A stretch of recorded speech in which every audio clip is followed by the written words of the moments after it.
known as a white lapel, and for obvious reasons, the white lapel there. And in actual fact, the Royal Navy of the late 18th century wasn't officially uniformed. The officers certainly had regulations, but the ordinary ratings, well, they wore a very wide variety of outfits. But if you lived in the 18th century, you probably could tell he was a maritime chap by certain items of dress. There was something that distinguished them from landsmen. We do have here, of course, some Marines.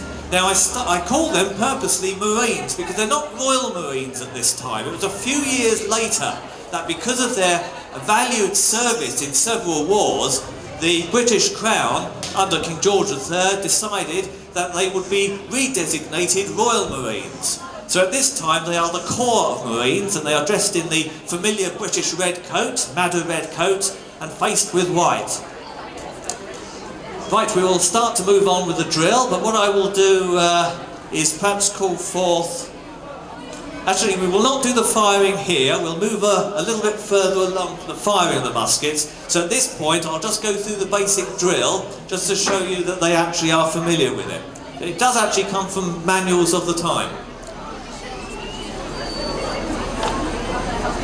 Carry arms. Shoulder arms. Slope arms. Shoulder arms. Support arms. Shoulder arms.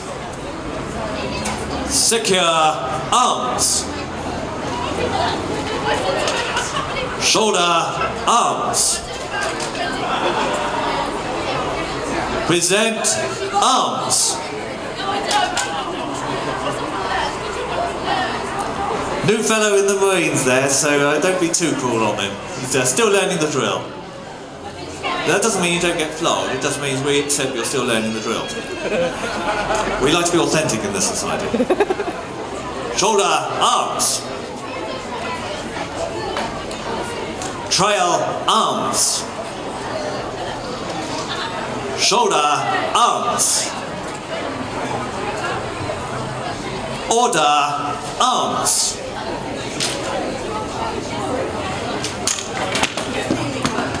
Shoulder arms. Now I should also point out at this stage, of course, the British Army was well known, and I dare say it goes for others, such as the Marines, for the use of the bayonet. This fellow here, upon command you will fix your bayonet. Are you carrying a bayonet, sir? Prepare to fix your bayonet. Fix bayonet.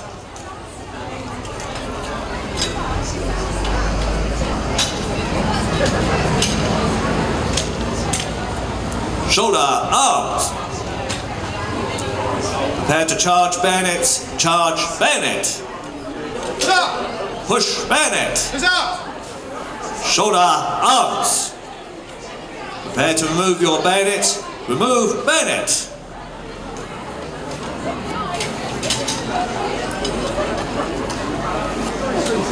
Shoulder arms. I'm going to move on now to something about the musket, and then when we can take a slightly safer position further along, we will actually go fire some of these muskets. But for now, I would like to just go through the basic drill without loading with black powder. If we were to actually fire at this particular position, it probably would have a derogatory effect on our insurance policy, so for obvious reasons we will just go through the manoeuvres at this moment in time. We're talking here about the brown Bess musket. We could describe it as the common brown Bess musket because it was used by the British forces for around 100 years in various patterns.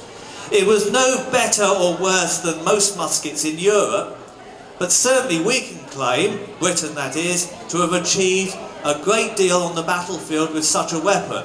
For the British Empire was a product of the 18th century. On battlefields in India, Canada, the United States, what is now the United States, the West Indies, and also in Europe, the British achieved some of their greatest victories under generals such as Marlborough, Howe, the Duke of Wellington. Indeed, some of his early exploits were late 18th century. The musket itself comprises three parts: lock, stock and barrel. That's how you get the three phases. The stock is the woodwork, the barrel is the metal tube, and the lock is the firing mechanism. I don't mind telling you the lock is not the most reliable systems, and various phrases which we still use today derive from the flintlock musket. But we'll go through the basic procedure now of loading, although, as I say, without gunpowder on this particular occasion. Take care to primer load your firelock. Position of prime. Half cock. The lock mechanism has two settings, half cock and full cock. When it is set on half cock, it should still be safe to handle the musket even if you touch the trigger. So if you had a musket and you touched the trigger and it went off half cocked, you would know that you had a faulty musket.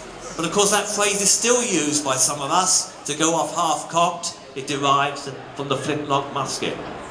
Handle cartridge. The cartridge was nothing more than rolled paper. It comprised a very small amount of gunpowder and a single lead shot, roughly the size of a marble. Prime. What they are doing is they're putting a small amount of the powder which they've opened up that was stored in that cartridge into the pan.